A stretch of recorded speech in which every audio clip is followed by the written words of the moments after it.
So today I am going to be showing you an amazing tool for being able to create resources on the fly. I love this because as online tutors, we did not become an online tutor so that we can correct homework and we can lesson plan, we can do all of that kind of stuff, right? That's one of the reasons we left the school system. And we also want to make sure that our instruction is tailored to the specific student that is in front of us. So today you're going to be learning about an amazing tool that's going to allow you to do that so that you can spend less time planning and more time teaching. Sound awesome? Yay! Woo, so glad that you guys are here. And you guys, so exciting stuff. Some exciting stuff is that we are going to be doing a free training in 2 weeks, April 5th, called How to Close the Reading Gap a Full Year, which is 8 to 12 hours of instruction. I'm going to put a link inside of here so that you have that opportunity to click there and be able to join us, which is awesome. Yay. Yeah, and I'm not sure why I'm not showing up on the Facebook group, so I apologize for anybody who is trying to see me over there. Thank you, Beth, for putting in the link so that people can come and find us. I appreciate that so much.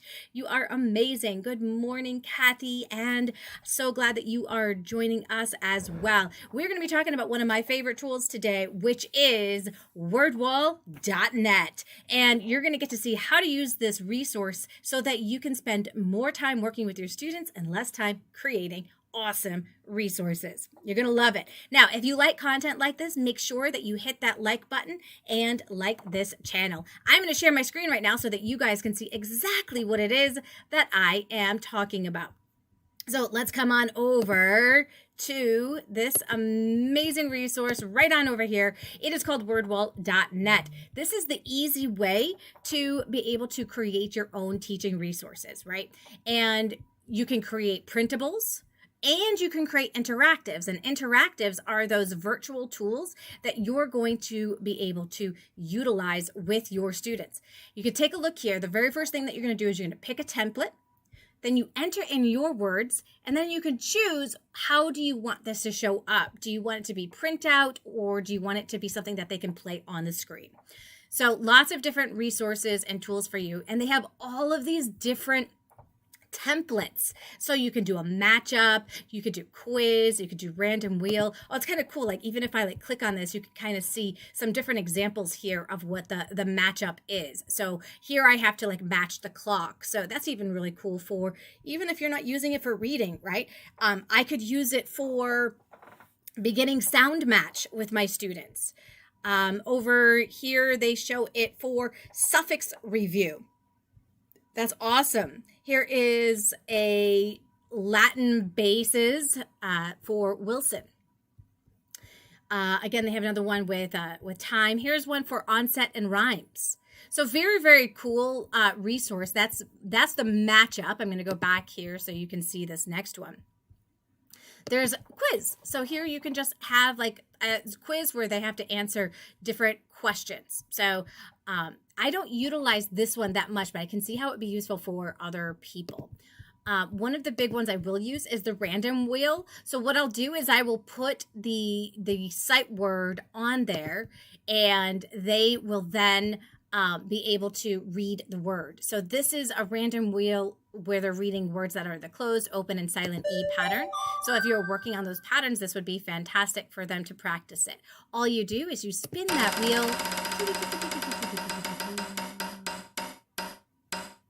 and then they read the word. So it's just a fun way to be able to work on your words, right? It just does that. And then once you do that, you're able to eliminate that word. And you spin again. And so there's less and less words for it to go to, and then they read the next word. But you keep eliminating the words so they're not rereading the words that they did know. If they didn't know the word, you could keep it on there and just hit resume and spin again. And just hit that spin it button, and it would keep it on there, right? So it's a great way for them to keep working on those words that even they might not know. Let's come back on over. Here we have group sorts. I absolutely love group sorts. Here they show an example of Barton lesson 5.7 with shun or shun. So it's TION or SION. I absolutely love to be able to use the other resources that people have created when it comes to things like this, because a lot of times, like, the kids are really struggling with reading shun words. And then here I have that ability to have them read those words. And then here you can group them where they belong. So here it's shun after a consonant, shun after an L, and then shun or shun after an N. And what a great resource for them just to be able to know, oh, okay, I see what's happening here and why this is happening. Really, really useful. We're going to come on back here. Then we have the, you have flip and match. So let's take a look at a flip and match one for, here they have a flip and match for homophones. They've got a flip and match for nonfiction text features. So this is interesting because this is another way that you could use that, right? Lots of kids don't know what a nonfiction text feature is. And so they can come on over here and it gets started. It says, okay, boldface type words typed in darker color to show their importance. All right, so, and then you need to find the match. Is it this one? Is it this one? So you go through and you find out which one is it. And it's that one. A little hard to see on here. Sometimes you have to make it nice and big so they can see the whole entire thing. Here, this is a graph. So which one of these would be a graph? Here you can click it and there you go.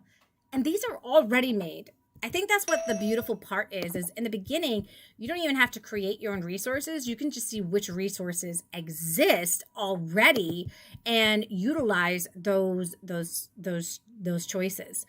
One of the big ones that I will use is Open the Box. Open the Box is a lot of fun. If you click on, let's say, sight words here, you just click on one of them, and then they have to read the word. Here it gives them 4 choices for them to even match that word. But they can read the word, match the word, and do lots of things with it. So that's really cool. Another thing you guys can do, you can really take the interests of your students into play. So you can even change the theme. So it will take the exact same words. If you click down here, it's going to show you the different themes that you have. So this is the TV game show. There's the word, and then I have to match it. It has a wooden desk.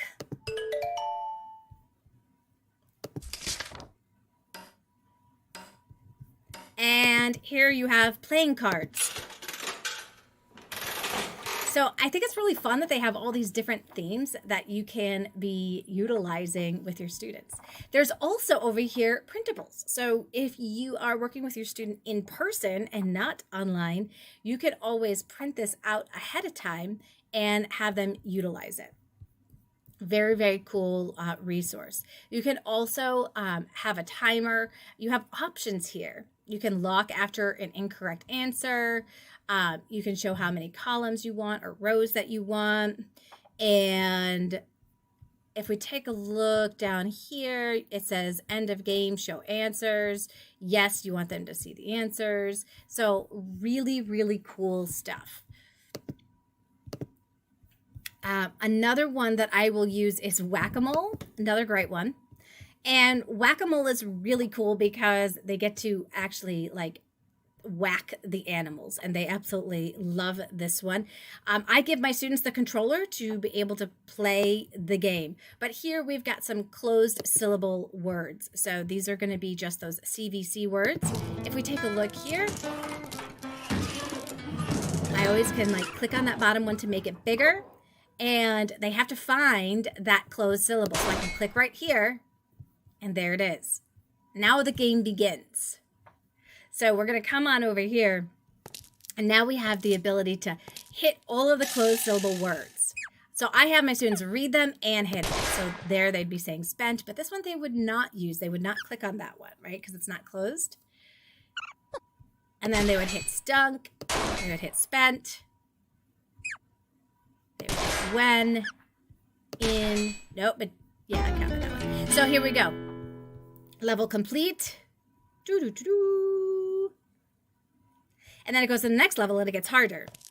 So really, really cool tool. Again, just a lot of fun for the kids to be able to realize and utilize and have a lot of fun with. And look at, there's just all these different games that you can do. Here's our controlled words, diagraphs, no diagraphs. And if you want to just search for something, you could just put something in the search here. So let's say you wanted to work with the closed syllable.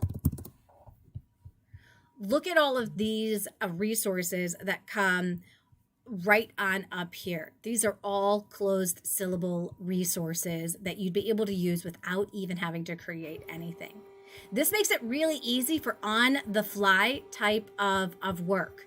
But one of my favorite things to be able to do is to create my own activities as well. To do that, you just go to create activity. And if you remember, you're going to be able to create your own resources. So if I go to, let's see, a lot of times I will do the sorts. Sorry for the extra sound in the back. We have my husband printing something. This is what happens when you have the whole, more than one person working from home now stuff going on. So I apologize for that. I'm going to click on group sort here, and you can title this whatever you want. So let's say I wanted to do closed versus open words, closed versus open, and I could put my words on inside of here. I just title group as closed, done, and here I'll title this one as open, done. And now I'm going to type in my words. So for close, I could go to can, get, she. And I can also add images if I want here. So it already pops up the image if I wanted to use that. If I want a can, I can just click that. Get, a little bit tougher one to be able to get a good image for, right? But I think it's kind of cool that they do still have that ability. Here they have lots of she's that are in here. But you could also, let's say that you are like, well, no, I don't like any of these. Then you could put in, let's say you put girl inside of here, right? And then you could just say, okay, she. And I could add that as my image. You get to choose whatever it is that you want. If you want to use images, you can also get rid of and remove the image if you decide, no, I don't want to do images for this one. And I just want to, focus on doing the different, and she's not a closed pattern either. I don't know why I did that one. Let's do ship instead. We'll do ship. We'll do rock. And then over here for the open, I would go to like go.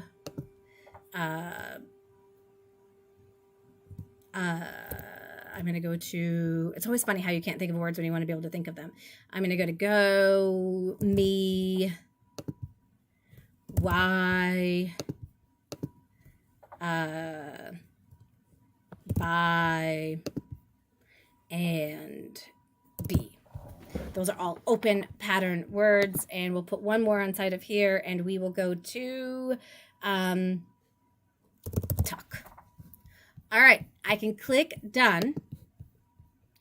When I'm done, I now can choose what do I want the theme to be. So I can keep this as my theme.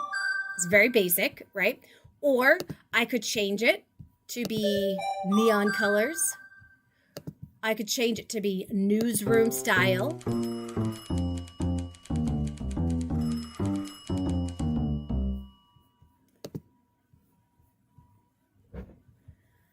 And here's another one. This is primary colors. Here's a spooky one. This would be great for, like if it happens to be Halloween time, right? I really like bringing in the holidays and making it fun. I always hear people ask me that question, how do I make teaching reading fun? Well, this makes it fun, right? I mean, you could take the same tired old activity that you would do and make it fun. I love it. You got a Wild West theme. And look at all of this. We've got clouds. We've got blackboard. We have space. So if you've got a kid who's totally into space, look at this. Bam, baby. Yeah. Don't you love it?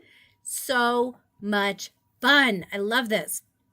Absolutely amazing to be able to do that. And again, I just created that like within seconds, right? And this is exactly what I'll do when I'm working with my students. So I know some of you didn't get to hear, but in 2 weeks from today, I'm going to be hosting a free webinar, and it is called How to Close the Reading Gap a Full Year with 8 to 12 Hours of Instruction. And this is one of the tools that I use to be able to do that. So I'm sharing with you like one of the tools that I use to be able to do that, but I definitely want you to join me as well in 2 weeks. You want to sign up so you don't miss the date. You can clear your calendar and do all of that kind of great stuff and be able to see what it is that we are up to. I'm going to come back to the home over here for a second so you can see some of these other ones that you can take a look at. If we are doing you could do random cards that are just kind of like pulled out of a deck. And let's take a look here. It has sight words and confusables. So here we go. You've got a deck of cards, right? And then you deal. And you have to read that word. Again, what a really fun way. I used to just use you guys, I would just use like PowerPoints and that kind of stuff. But this actually just makes it so much fun and interactive for the kid to be able to work on their sight words without it being boring. And it's really cool because you can change these in a fly, right? So if I wanted to go here and I wanted to edit this content, I just go to edit and I could change any of the words that I want to inside of here. If I want to, I can even make separate ones for each of my students. So you'll see here, I have Annalina's sight words, right? I can take Annalina's sight words right here. But I think the cool thing is, it's like, I don't have to just play whack-a-mole. I could choose to, change it to to open the box if I want to. So if I click on open the box, now she's just going to read her sight words. So I have all of these different ways, and I could, you're still doing the exact same activity, right? You're reading sight words so that they can easily do it, but you're doing it in a fun way so that they do not get bored. And I think that's really critical here, right? And so here, look here, we're going to have a balloon pop where they're going to pop the balloons and read their words. Again, you can even change the theme as well. So you've got your themes. Here we have obeyed, escalating, right? She reads it and then she clicks on that word. And then you want to get it inside of here. Got it. All right. We got this. So we want to click on escalating and get it inside of there. So very fun way to be able to do some interactive things with your students. And in Zoom, you have that amazing ability to really be able to have fun with it, right? And give them the controller so that they can do that. So when you want to be able to give them the controller, all you do is when you share the screen, you're going to have an option to be able to do that. So let me share I don't have somebody on with me, so I won't be able to share with you how to do it. But if I had somebody on with me, I could show you how to do it. And I love it. It is just so much fun. And it can be used, you guys, as you saw, like they have different ways to use it for math, for languages. I specifically use it obviously with my reading tutoring. I haven't used it, but you could even use it for like math facts, right? Like learning your multiplication facts and practicing them and having fun with them in so many different ways. And like, let's say like there's like a bunch of words. Like I always write down the words that my kids are struggling with. Well, now I could just go on in, write those words in, and we can practice them. I mean, how awesome is that? I absolutely love it. So if you like this tool, give this a thumbs up, hit that like button, and don't forget to sign up and join us for the webinar if you want to be able to learn more about how to close that gap extremely quickly with just 8 to 12 hours of instruction. So glad. And guys, this Thursday, we're going to be having some other reading tutors that are going to be coming on in, and they're going to be sharing with us how they teach reading online, sharing tips and tricks with you. So you definitely are not not going to want to miss that. Come in and join us and learn everything about tutoring reading online. It's going to be a blast. And then next week, I'm going to be on vacation. So we're going to have no YouTube lives next week. I am heading off to go to Vegas and then to Zion. We're getting an RV and taking the kids on a road trip. So it's going to be a lot of fun. And I will be sharing some pictures and photos and information with you guys when I get back so that you can see everything that we did. So you guys enjoy the rest of your day. So glad you were able to join me today, and I will see you on Thursday. Bye, everyone.